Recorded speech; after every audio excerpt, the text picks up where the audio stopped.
ದೊಡ್ಡಬಳ್ಳಾಪುರಕ್ಕೆ ಹಲವಾರು ನಾಟಕ ತಂಡಗಳು, ಸಂಚಾರಿ ತಂಡಗಳು ಬಂದಿದ್ದಾವೆ. ರಂಗಾಯಣ ಬಂದಿದೆ, ನೀನಾಸಂ ಬಂದಿದೆ, ಸಮುದಾಯ ತಂಡ ಬಂದಿದೆ. ಜೊತೆಗೆ ದೊಡ್ಡಬಳ್ಳಾಪುರದಲ್ಲೇ ಅನೇಕ ಕಲಾ ತಂಡಗಳು ಕೂಡ ಕಾರ್ಯನಿರ್ವಹಿಸ್ತವೆ. ನಮ್ಮ ಪೌರಾಣಿಕ ನಾಟಕಗಳಂತೂ ದೊಡ್ಡಬಳ್ಳಾಪುರ ಸುಗ್ಗಿಯ ತಾಣವಾಗಿದೆ. ಈ ಎಲ್ಲ ಹಿನ್ನೆಲೆ ಹೊಂದಿರುವಂತಹ ದೊಡ್ಡಬಳ್ಳಾಪುರದಲ್ಲಿ ಶಿವ ಸಂಚಾರ 2ನೇ ಬಾರಿ ಬರ್ತಾ ಇದೆ. 2016ರಲ್ಲಿ 3 ನಾಟಕ ಪ್ರದರ್ಶನವನ್ನು ನಾವು ಸ್ವಾಮಿ ವಿವೇಕಾನಂದ ಶಾಲೆಯ ಆವರಣದಲ್ಲಿ ನಡೆಸಿದ್ದು. ಈಗ ಈ ವರ್ಷದ 2026ರಲ್ಲಿ ಈಗ ಶಿವ ಸಂಚಾರವನ್ನು ಇಲ್ಲಿ ನಡೀತಾ ಇದ್ದೇವೆ. ಇದಕ್ಕೆ 3 ನಾಟಕಗಳು ಪ್ರದರ್ಶನಗೊಳ್ತವೆ. ಮೊದಲನೇ ದಿನ ಅಂದರೆ 21ನೇ ತಾರೀಕು, ಏಪ್ರಿಲ್ 21ನೇ ತಾರೀಕು ಜಂಗಮ ನಡಿಗೆ ಎನ್ನುವಂಥ ಒಂದು ನಾಟಕ ನಡೆಯುತ್ತೆ. ಈ ನಾಟಕವನ್ನು ಪಂಡಿತರಾದ ಶಿವಾಚಾರ್ಯ ಸ್ವಾಮೀಜಿಗಳು ರಚನೆ ಮಾಡಿದ್ದಾರೆ. ಈ ನಾಟಕವನ್ನು ಜಗದೀಶ್ ಅವರು ನಿರ್ದೇಶನ ಮಾಡಿದ್ದಾರೆ. 22ನೇ ತಾರೀಕು ವಿದ್ಯಾಪತಿ ಎನ್ನುವಂಥ ಒಬ್ಬ ಕವಿ ಒಂದು ಕಥೆಯನ್ನು ಬರೆದಿದ್ದಾರೆ. ಆ ಕಥೆ ಯಾವುದಪ್ಪ ಅಂದರೆ ಕಳ್ಳರ ಸಂತೆ ಅಂತ. ಆ ಕಳ್ಳರ ಸಂತೆಯ ನಾಟಕವನ್ನು ಪರಿವರ್ತಿಸಿ ಕೃಷ್ಣಮೂರ್ತಿ ಅನ್ನುವಂಥ ಅವರು ರಂಗರಚನೆಕಾರರು ಮಾಡಿದ್ದಾರೆ ಮತ್ತು ಅವರೇ ನಿರ್ದೇಶನ ಮಾಡಿದ್ದಾರೆ. 2ನೇ ದಿನ ಆ ನಾಟಕ ನಡೆಯುತ್ತೆ. 3ನೇ ದಿನ ಮತ್ತೆ ನಮ್ಮ ಪಂಡಿತ ಶಿವರಾಜ್ಯ ಸ್ವಾಮೀಜಿಗಳು ರಚನೆ ಮಾಡಿದಂತಹ ಶಿವಯೋಗಿ ಸಿದ್ದರಾಮೇಶ್ವರ ಎನ್ನುವಂತಹ ನಾಟಕ ನಡೆಯುತ್ತೆ. ಅದರ ನಿರ್ದೇಶನವನ್ನು YG ಬಾದಾಮಿ ಎನ್ನುವಂಥವರು ನಿರ್ವಹಿಸ್ತಾರೆ. ಈ 3 ದಿನ ನಡೆಯುವಂತಹ ಉತ್ತಮವಾಗಿರುವಂಥ ಕಲಾ ತಂಡಗಳಿಗೆ ಮತ್ತು ನಾಟಕಕ್ಕೆ ತಾವೆಲ್ಲರೂ ಕೂಡ ಉತ್ತಮವಾದ ಪ್ರಚಾರವನ್ನು ಕೊಡಬೇಕು. ಇದು ಒಳ್ಳೆಯ ಅರ್ಥಗರ್ಭಿತವಾದ ನಾಟಕವನ್ನು ಆಡ್ತಾರೆ.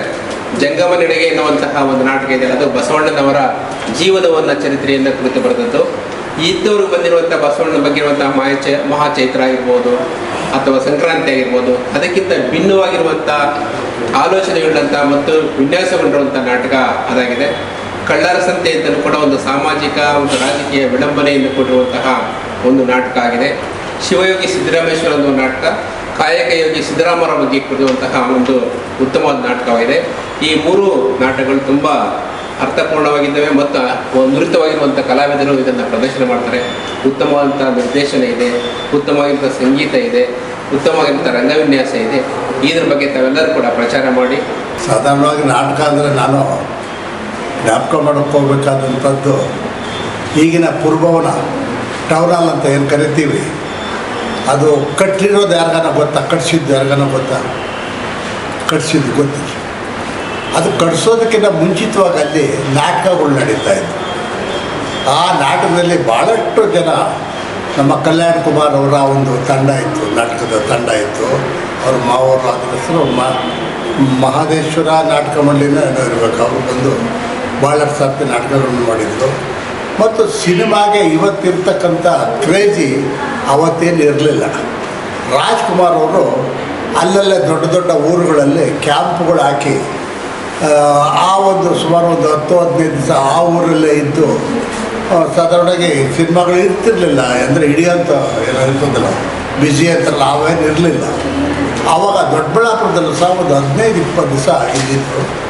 ಮತ್ತು ನಿಜವಾಗಿ ನೋಡೋದಾದ್ರೆ ಅವತ್ತು ದಿವಸ ಒಳ್ಳೊಳ್ಳೆ ನಾಟಕಗಳನ್ನು ಎಲ್ಲರೂ ಬಂದರು. ರಾಜ್ಕುಮಾರು ಮತ್ತು ನರಸಿಂಹರಾಜು ಮತ್ತು ಬಾಲಕೃಷ್ಣ ಮತ್ತು ಆ ಹೆಣ್ಮಕ್ಳು ಏನೇನು ಇವತ್ತು ಇದ್ದಾರೆ ಅವರೆಲ್ಲರೂ ಕೂಡ ದೊಡ್ಡಬಳ್ಳಾಪುರದಲ್ಲೇ ಇದ್ದರು. ಅವರಿಗೆಲ್ಲ ಮನೆಗಳೆಲ್ಲ, ಅದರಲ್ಲಿ ಒಬ್ಬರು ಮುನ್ರಾಮ ಅಂತ ಒಬ್ಬರು ಸ್ನೇಹಿತರಿದ್ದರು. ಅವರು ಅದರ ನೇತೃತ್ವವನ್ನು ವಹಿಸ್ಕೊಂಡಿದ್ರು. ಏನಪ್ಪ ನೇತೃತ್ವ ಅಂದರೆ ಅವ್ರ ಖರ್ಚುಗಳನ್ನೆಲ್ಲ ನೋಡ್ಕೊಳ್ತಕ್ಕಂಥದ್ದು. ಸಾಧಾರಣವಾಗಿ ಅವತ್ತು ಕೂಡ ಯಾರು ಭಾಳಷ್ಟು ನಾವು ಎಷ್ಟೇ ಪ್ರಯತ್ನ ಕೂಡ ಮಾಡಿದರೂ ಕೂಡ ದುಡ್ಡು ಕೊಟ್ಟು ನಾಟಕ ನೋಡ್ತಾ ಇರಲಿಲ್ಲ. ಅವಾಗ ನಾವು ಒಂದು 5-6 ಜನ ಮಗ್ದವ್ರ ಹತ್ರ ಹೋಗಿ ಭಾಳ ಕಡಿಮೆ ಇತ್ತು, ಎಷ್ಟು ಅಂತ ಗೊತ್ತಿಲ್ಲ, ಆ ಟಿಕೆಟ್ಗಳನ್ನ ಬಲವಂತ ಮಾಡಿ ಕೊಟ್ಟು ಅದನ್ನು ದುಡ್ಡು ಇಸ್ಕೊಂಬರ್ತಕ್ಕಂಥದ್ದು. ಮತ್ತು ಇನ್ನೂ ಒಂದು ಅಂತಾರೆ, ಬೇಜಾರು ಬೀಳಬೇಡಿ, ರಾಜ್ಕುಮಾರ್ ಬಗ್ಗೆ ಅಭಿಮಾನ ಇಟ್ಕೊಂಡು ಅವರು ನಾವು ಒಂದೊಂದು ಮನೆ ಒಂದೊಂದು ದಿವಸ ಊಟಕ್ಕೆ ಕೇಳ್ತಾ ಇದ್ವಿ ಅವರಿಗೆ. ರಾಜ್ಕುಮಾರ್ ಅವ್ರ ತಂಡಕ್ಕೆ ನೋಡಿ ಇವತ್ತು ಒಂದು 15 ಜನ ದಯವಿಟ್ಟು ಊಟಕ್ಕೆ ಬರ್ತಾವ್ರು, ನಿಮ್ಮನೆಗೆ ನೀವು ಊಟಕ್ಕೆ ಇಡಬೇಕು ಅಂತಕ್ಕಂಥದ್ರನ್ನ ವ್ಯವಸ್ಥೆ ಮಾಡ್ತಾಯಿದ್ವಿ ಅವತ್ತು ದಿವಸ. ಪಂಡ್ರಿಬಾಯಿ ಎಲ್ಲರೂ ಕೂಡ ಇದ್ದರು. ಅಂಥ ಕಾಲದಿಂದ ನೋಡಿ ಮಹತ್ತರವಾದಂಥ ನಾಟಕಗಳನ್ನ ಅವತ್ತು ಭಾಳ 4-6 ನಾಟಕಗಳನ್ನ ಆಡಿರು. ಅದನ್ನು ಕೂಡ ನಾನು ನೆನೆಸ್ಕೊಳಕ್ಕೆ ಇದು ಮಾಡ್ತಾರೆ. ಆಮೇಲೆ ಟೌನ್ ಹಾಲ್ ಕಟ್ಟಿದ್ದು. ಮೊದಲು ಅಲ್ಲಿ ಈ ತಮಿಳುನಾಡಿನವರು ಬಂದು ಒಂಥರ ಚಪ್ರ ಹಾಕ್ತಾರಲ್ಲ ಮೇಲುಗಡೆ ಕೂಡ, ಮಳೆ ನೀರು ಬರ್ದಂಗೆ ಏನೋ ಮಾಡ್ತಾರಲ್ಲ ಅವರು ಬಂದು ಅದನ್ನು ಹಾಕಿ ನಾಟಕ ಆಡಿದ್ದಂಥದ್ದು. ಅಲ್ಲಿಂದ ನೆನೆಸ್ಕೊಂಡ ಮೇಲೆ ಯಾವುದು ನಾನು ಹೆಸರುಗಳು ಹೇಳಿದೆ ಅಥವಾ ಹೇಳಲಿಲ್ಲ. ಭಾಳ ಉತ್ತುಂಗಕ್ಕೆ ಹೋಗಿ ರಾಜ್ಕುಮಾರ್ ಅಂತೂ ಇಡೀ ದೇಶದಲ್ಲೆಲ್ಲ ಪ್ರಪಂಚದಲ್ಲಿ ಹೆಸರುವಾಸ ಪಡೆದ ರಾಜ್ಕುಮಾರ್ ಆದರು, ನರಸಿಂಹರಾಜು ಇವರೆಲ್ಲ ಆಗಿರೋದು ಗೊತ್ತಿದೆ. ಅಂಥ ಊರಲ್ಲಿ ನಾಟಕಗಳಂತ ದೊಡ್ಡಬಳ್ಳಾಪುರದಲ್ಲಿ ಇತಿಹಾಸ ಪ್ರಸಿದ್ಧ. ಭಾಳಷ್ಟು ಜನ ನಾಟಕಗಳನ್ನು ನಮ್ಮೂರಿನವರೇ ತುಂಬ ಜನ ನಾಟಕಗಳನ್ನ ಮಾಡ್ತಾಯಿದ್ರು. ನಾನು ತುಂಬ ನಾಟಕದ ಅಭಿಮಾನಿ ಖಂಡಿತ ಅಲ್ಲ, ನಾನು ಇರಲಿಲ್ಲ. ನಾನು ಅಷ್ಟೊಂದು ನನಗೆ ಅದು ಇರಲಿಲ್ಲ. ನಾಟಕ ಅಂದರೆ ಯಾರನ್ನ ಹೇಳಿದ್ರೆ ಹೋಗಿ ನೋಡೋದು ಅಷ್ಟು ಬಿಟ್ಟರೆ ಅದ್ರ ಬಗ್ಗೆ ಇವಾಗ ರಾಮಾಂಜನಪ್ಪ ಇದ್ದಾರೆ, ಅದೇ ಕೆಲಸದಲ್ಲಿ ಇರ್ತಾರೆ, ಅದೇ ನೋಡ್ಕೋತಾರೆ. ಆ ಥರ ಇದ್ದವನೇನಲ್ಲ ನಾನು. ಅವಾಗ ಅಷ್ಟು ನಾಟಕಗಳು ಆಡಿ ಇವತ್ತು ದಿವಸ ಹೆಸರುವಾಸಿಯಾಗಿರುವಂಥ ನಾಟಕದ ದೊಡ್ಡಬಳ್ಳಾಪುರದಲ್ಲಿ ಇವತ್ತಿನ ದಿವಸ ಈ ಒಂದು ಏನು ಈ ಶಿವಕುಮಾರ್ ಕಲಾ ಸಂಘ ಬರ್ತಾಯಿದ್ದೆ. ಸಾಣೆನಹಳ್ಳಿಯವರು ನಮ್ಮ ಸ್ನೇಹಿತರಂತ ನಟರಾಜ್ ಅವರು ಸುಮಾರು 4 ದಿವಸದ ಮುಂಚೆನೇ ಹೇಳಿದರು, ಭಾಳಷ್ಟು ಚೆನ್ನಾಗಿರ್ತಕ್ಕಂಥ ಈ ನಾಟಕಗಳನ್ನ ಖಂಡಿತ 3 ದಿವಸ ಬಂದು ಅಲ್ಲಿರ್ತಾರೆ. ನಮಗೂ ಇವಾಗಲೂ ಅಷ್ಟೇ, ನಾವು ಮನ್ಮನ್ಗೆ ಹೋಗಿ ಟಿಕೆಟ್ ಕೊಡದೇ ಇದ್ರೆ ಭಾಳ ಕಷ್ಟ. ಅದಕ್ಕೆ ನಾವೆಲ್ಲ ಒಂದು ಸ್ವಲ್ಪ ಅಲ್ಲಿ ಇಲ್ಲಿ ಒಟ್ಟಾಗಿ ಜನಸಂದಣಿ ಇರೋ ಕಡೆ ಅಥವಾ ಎಲ್ಲರೂ ಒಂದು ಸ್ವಲ್ಪ ಸಂಘ ಸಂಸ್ಥೆಗಳಿರೋ ಕಡೆ ಹೋಗಿ ಆ ನಾಟಕದ ಟಿಕೆಟ್ ಕೊಟ್ಟರು ಮಾತ್ರ ಅದಕ್ಕೆ ಒಂದು ಕನಿಷ್ಠ ಒಂದು 200-300 ಜನ ಬಂದು ನಾಟಕ ನೋಡಿದ್ರೆ ಭಾಳಷ್ಟು ಚೆನ್ನಾಗಿರ್ತದೆ. ಕಲೆ ನಾವು ಯಾವಾಗಲೂ ಇಲ್ಲಿ ಜಾಸ್ತಿ ಕುರುಕ್ಷೇತ್ರ, ಸಂಪೂರ್ಣ ರಾಮಾಯಣ ಮತ್ತು ಮಹಾಂದಕ, ರಾಜಸತ್ಯವ್ರತ ಇಂಥ ನಾಟಕಗಳೇ ಆಡ್ತಾ ಇರೋದರಿಂದ ಈ ನಡುವೆ ಈ ಸಾಮಾಜಿಕ ನಾಟಕ ನನಗೆ ಅನಿವಾರ್ಯವಾಗಿ 1-2 ಅವಕಾಶ ಸಿಕ್ತು. ಯಾರೋ ಮನೆ ಮೆಚ್ಚಿದ ಮಡಿದಿ ಅಂತ ಹೇಳ್ಬಿಟ್ಟು ಕುಮಾರೇಶ್ವರ ನಾಟಕ ಮಂಡಳಿಯವರು ಒಂದು ಸಲ ಟೌನ್ ಹಾಲಲ್ಲಿ ಬಂದರು. ಮುಖ್ಯ ಪಾತ್ರಧಾರಿ ಒಬ್ಬ ಬಂದಿರಲಿಲ್ಲ. ಸರ್ ನಾಟಕ ನಿಂತೋಗ್ಬಿಡ್ತದೆ, ಯಾರೋ ಒಬ್ಬರು ಏನೋ ಅದನ್ನು ತೂಗಿಸ್ಬೇಕು ಅಂತ ಹೇಳಿದ್ರು. ಅದರಲ್ಲಿ ನನಗೂ ಅವಕಾಶ ಸಿಕ್ತು. ನನಗೆ ಆಗನ್ನಿಸ್ತು ಇದಕ್ಕಿಂತ ಅಭಿರುಚಿ ಇದ್ರೊಳಗೈತೆ ಅಂತ. ಅದರಲ್ಲಿ ಪಾತ್ರ ಮಾಡಿದ್ದೆ. ಅದಾದಮೇಲೆ ಮೊನ್ನೆ ಕಂಪನಿಯೊಳಗೂ ಹಂಗೆ ಆಗೋಯ್ತು. ಪಾಂಪ್ಲೆಟ್ ಹೊಡೆಯೋ ದಿನ ಅವ್ನು ಯಾರೋ ಪಾತ್ರಧಾರಿ ಬಂದಿಲ್ಲ ಅಂತ ಹೇಳ್ಬಿಟ್ಟು ಪಾಂಪ್ಲೆಟ್ ಹೊಡಿಸ್ಬಿಟ್ಟಿದ್ದಾರೆ. ಒಂದೇ ದಿನ ಟೈಮ್ ನನಗೂ ಒಂದು ಪಾತ್ರ ಕೊಟ್ಟು ಆ ಪಾತ್ರ ಆಡಿದೆ. ಪಾತ್ರ ನಿಭಾಯಿಸಿದ ಮೇಲೆ ಸಾಕಷ್ಟು ಜನ ಸೇರಿದ್ರು. ಈ ಸಾಮಾಜಿಕ ನಾಟಕ ಕಂಪನಿ ಅಂತ ಸಾಕಷ್ಟು ಜನ ಸೇರಿದ್ರು. ನಾಟಕ ಒಳ್ಳೆ ಚೆಂದಾಗಿತ್ತು. ಅದರಿಂದ ದಯವಿಟ್ಟು ಎಲ್ಲರೂ ಇಂಥ ನಾಟಕ ನಮ್ಮ ಸಂಸಾರದಲ್ಲಿ ರೂಢಿಸ್ಕೊಳ್ಳೋಂಥ ನಾಟಕ ಇದೆ. ಅದರಿಂದ ಎಲ್ಲರಿಗೂ ಮಕ್ಕಳು ಮನೆಯಲ್ಲಿ ಸ್ಕೂಲು ರಜೆ ಇರೋದ್ರಿಂದ ಮಕ್ಕಳನ್ನು ಕರ್ಕೊಂಬಂದು ತೋರಿಸಿದ್ರೆ ಅವರು ಜೀವನದಲ್ಲಿ ಅಳವಡಿಸ್ಕೊಬೋದು ಅನ್ನೋ ಒಂದು ಉದ್ದೇಶ. ಮತ್ತು ಈ ಒಂದು ನಾಟಕ ಇವತ್ತು ಹೊಟ್ಟೆ ಪಡಗೋಸ್ಕರ ಎಷ್ಟೋ ಜನ ಇವತ್ತು ನಾಟಕ ಮಾಡೋಂಥವ್ರು ಇನ್ನವರು. ಅದರಿಂದ ಅವ್ರಿಗೂ ಒಂದು ಸಲ ಸಂಸಾರಕ್ಕೆ ನಾವು ಏನೋ ಒಂದು ಸಹಕಾರ ನೀಡಿದಂಗೂ ಆಗುತ್ತೆ. ಅದರಿಂದ ದಯವಿಟ್ಟು ಎಲ್ಲರೂ ಕಲಾವಿದರು ನಮ್ಮ ಜೊತೆಯಲ್ಲಿ ಕೈ ಜೋಡಿಸಿ ಇನ್ನು ಜೊತೆಯಲ್ಲಿ ಅವ್ರನ್ನ ಕರ್ಕೊಂಬಂದು ಇವತ್ತು 500 ರೂಪಾಯಿ ಏನು ಜಾಸ್ತಿ ಏನಲ್ಲ. 500 ರೂಪಾಯಿ ಟಿಕೆಟು ಅಲ್ಲೇ ತಡಪ್ಪ ಹೆಂಗೆ ಹೋಗೋದು ಅನ್ನೋಂಥದ್ದು ಯಾರು ಏನು ಮಾಡ್ಕೊಳ್ಳೋ ಇದು ಆಡೋದೇನು ಬೇಕಾಗಿಲ್ಲ. 500 ರೂಪಾಯಿ ಏನು ಹೆಚ್ಚೇನಲ್ಲ. ಇವತ್ತು ಒಂದಿನ ಖರ್ಚು ಮಾಡಿದಷ್ಟಿರಲ್ಲ. ಅದರಿಂದ ದಯವಿಟ್ಟು ಎಲ್ಲರೂ ಬಂದು ಅವ್ರ ಜೀವನಕ್ಕೂ ಅನುಕೂಲ ಆಗಬೇಕು, ನಮಗೂ ನಾಟಕ ನೋಡಿ ಅದರಿಂದ ಪ್ರಯೋಜನ ಪಡೆದಂಗೂ ಇರಬೇಕು. ಅದರಿಂದ ಎಲ್ಲರೂ ಬಂದು ನಾಟಕ ನೋಡಿ ಸಹಕಾರ ನೀಡಬೇಕು ಅಂತ ಹೇಳ್ಬಿಟ್ಟು ಈ ವೇದಿಕೆ ಮುಖಾಂತರ ನಮ್ಮ ಪತ್ರಕರ್ತರು ಮುಖಾಂತರ ಪ್ರಚಾರ ಮಾಡಲಿ ಅಂತ ಹೇಳ್ಬಿಟ್ಟು ಕೇಳ್ಕೊತಾ ಇದ್ದೀನಿ. ಈ ಒಂದು ಶಿವಸಂಚಾರ ಎಂಬ ನಾಟಕೋತ್ಸವಕ್ಕೆ ಎಲ್ಲ ಕಲಾವಿದರುಗಳು ಹೆಚ್ಚಿನ ಸಂಖ್ಯೆಯಲ್ಲಿ ಆಗಮಿಸಿ ಕಲಾವಿದರಿಗೆ ಪ್ರೋತ್ಸಾಹ ನೀಡಬೇಕಾಗಿ ನಾನು ಸವಿನಯ ಪ್ರಾರ್ಥನೆಯೊಂದಿಗೆ. ದೊಡ್ಡಬಳ್ಳಾಪುರ ನಾಟಕಗಳಂತವರು ಸುಮಾರಷ್ಟು ನಾಟಕಗಳನ್ನು ಪ್ರತಿ ತಿಂಗಳು ಪ್ರತಿ ದಿನವೂ ಕೂಡ ಆಡ್ತಾ ಇರ್ತಕ್ಕಂಥದ್ದು. ನಾವೆಲ್ಲರೂ ಕೂಡ ತಿಮ್ಮಣ್ಣಕೊಂಡಲ್ಲಿ ನಾಟಕ ಆಡ್ತಿದ್ದು ನೋಡ್ತೀವಿ. ಪ್ರತಿ ತಿಂಗಳು ವರ್ಷದಲ್ಲಿ ಸುಮಾರು 6 ತಿಂಗಳು ಬರೀ ನಾಟಕ ಆಡ್ತಿದ್ರು. ಅಂಥದ್ರಲ್ಲಿ ಇವತ್ತು ಕಲಾ ಮಂದಿರ ಆಗಿದೆ. ಕಲಾ ಮಂದಿರದಲ್ಲಿ ನಾಟಕ ಆಡ್ತಿದ್ದಾರೆ. ಎಲ್ಲ ಪುರಾಣಕ್ಕೆ ಹೆಚ್ಚು ಒತ್ತು ಕೊಡುವಂಥದ್ದು ನಾವು ಕಂಡಿದ್ದೀವಿ. ನಾನು ಕೂಡ ಸಾಕಷ್ಟು ಸಾಮಾಜಿಕ ನಾಟಕಗಳನ್ನ ಹಾಡಿದ್ದೇನೆ. ಅಕ್ಷರ ಬೆಳಕು, ಅಕ್ಷರ ಜ್ಯೋತಿ, DPP ಎಲ್ಲ ಕಲಾ ತಂಡಗಳನ್ನು ಶ್ರೀಧರ್ ಅವರ ನೇತೃತ್ವದಲ್ಲಿ ನಡೆದಂಥ DPP ಕಲಾ ತಂಡ, ಹಾಗೆ ಸುಮಾರು 1.5 ತಿಂಗಳು 2 ತಿಂಗಳು ರಂಗಾಯಣದಲ್ಲಿ ತರಬೇತಿ, ಸಾಕಷ್ಟು ನಾಟಕಗಳನ್ನು ಆಡಿ ಇವತ್ತು ನೈಜತೆಯನ್ನು ಕೊಡ್ತಕ್ಕಂಥದ್ದು ನಾಟಕಗಳು, ಸಾಮಾಜಿಕ ನಾಟಕ. ಯಾಕೆಂದರೆ ಬಣ್ಣ ಬಳ್ಕೊಂಡು ತರಬೇತಿ ಮಾಡಿ ಸಿನಿಮಾಗಳು ಮಾಡೋದು ಬೇರೆ, ನಿರ್ದೇಶನ ಮಾಡೋದು ಬೇರೆ. ಆದರೆ ನೈಜವಾಗಿ ನಾಟಕಗಳನ್ನ ಆಡೋಂಥದ್ದು, ಹಾಗೆಯೇ ಇದ್ದ ವಿಚಾರಗಳನ್ನ ನಿಂತಲ್ಲೇ ಕೊಡೋಂಥದ್ದು, ಇದು ಭಾಳ ವಿಶಿಷ್ಟವಾದ್ದು. ಅಂಥ ಒಂದು ಸಾಮಾಜಿಕ ನಾಟಕಗಳು ಹೆಚ್ಚಾಗಬೇಕು. ಸಮಾಜದ ಶೋಷಣೆಗೊಳಪಟ್ಟಂಥ ಸಾಕಷ್ಟು ಸಮಸ್ಯೆಗಳು ಇವತ್ತು ಸಮಾಜದಲ್ಲಿದ್ದಾವೆ.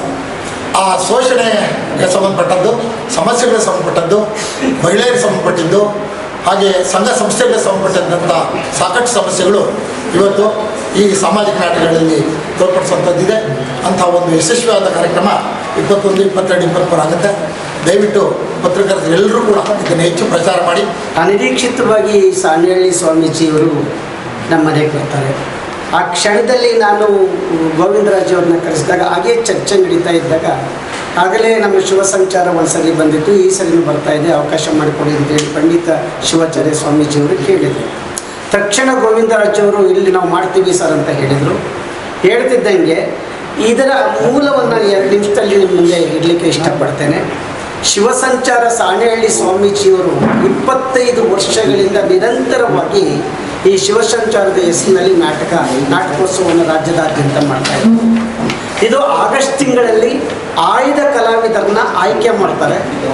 ಅಲ್ಲಿ ತುಂಬ ಚೆನ್ನಾಗಿದೆ. ಸಾಣೇಹಳ್ಳಿನಲ್ಲಿ 3 ತಿಂಗಳ ಕಾಲ ಟ್ರೈನಿಂಗ್ ಕೊಡ್ತಾರೆ ಅವ್ರಿಗೆ. ಹೊಸದಾಗಿ ಅಲ್ಲೇ ನಿರ್ದೇಶನ, ರಚನೆ ಎಲ್ಲವೂ ಕೂಡ ಮಾಡ್ತಾರೆ. ಪ್ರಸ್ತುತವಾಗಿ ಇರ್ತಕ್ಕಂಥ ಸಮಸ್ಯೆಗಳನ್ನ ಇಟ್ಕೊಂಡು ಅವರು ಮಾಡ್ತಾ ಹೋಗ್ತಾರೆ. ನವೆಂಬರ್ 1ನೇ ತಾರೀಕು ಪ್ರಾರಂಭ ಆದರೆ ಶಿವಸಂಚಾರ ಏಪ್ರಿಲ್ 30ರವರೆಗೂ ನಡೀತಲೇ ಇರುತ್ತೆ. ಈ ತಿಂಗಳು ಎಂಡು, ಈಗ ಈ ವರ್ಷ ಸ್ವಲ್ಪ ಜಾಸ್ತಿ ಆಗಿದೆ, ಮೇ 30ರವರೆಗೂ ನಡೆಯುತ್ತೆ. ಮೇ 30ಕ್ಕೆ ಎಂಡಾಗುತ್ತೆ.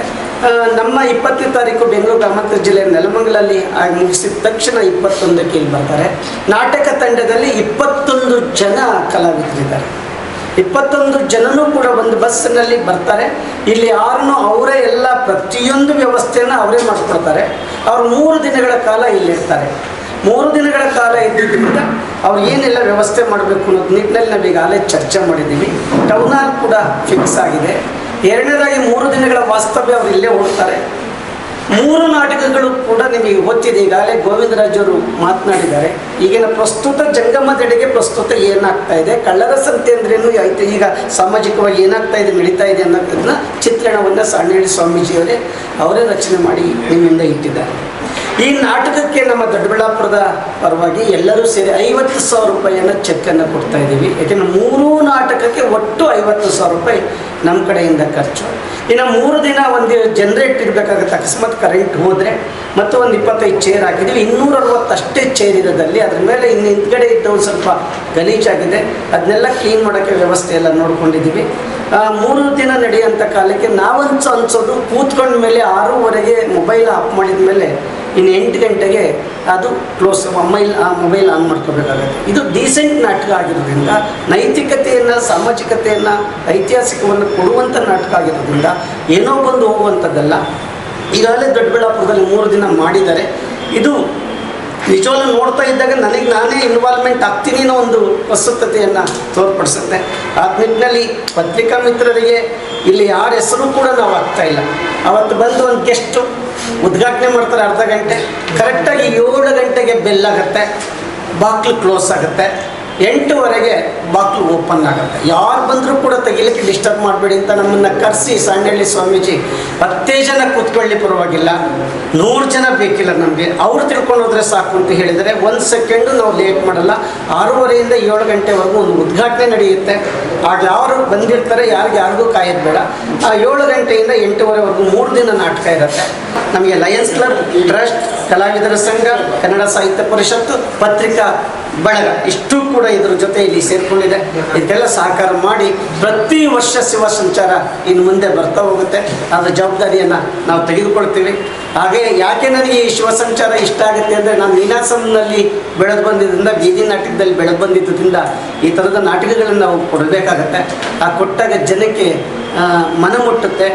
ಆದರೂ ಒಂದು ರಿಕ್ವೆಸ್ಟ್, ಇವತ್ತಿನ ಇದು ಧಾರಾವಾಹಿಗಳು ಜಂಜಾಟದಲ್ಲಿ, ಟಿವಿಯ ಧಾರಾವಾಹಿಗಳ ಒಡೆದ ಮನಸ್ಸುಗಳನ್ನು ಮತ್ತಷ್ಟು ಒಡೆಯುವಂಥ ಜಂಜಾಟದ ಒಳಗಡೆನೂ ಕೂಡ ಇವತ್ತು ನಾಟಕ ಇಲ್ಲಿ ಮನವನ್ನು ಕಟ್ಟುವಂಥ, ಮನಸ್ಸನ್ನು ಕಟ್ಟುವಂಥ ನಾಟಕ ಇಲ್ಲಿ ಬರ್ತಾ ಇರೋದ್ರಿಂದ ನೀವೆಲ್ಲರೂ ಸಹಕಾರ ಕೊಡಬೇಕು ಅಂತ ಹೇಳಿ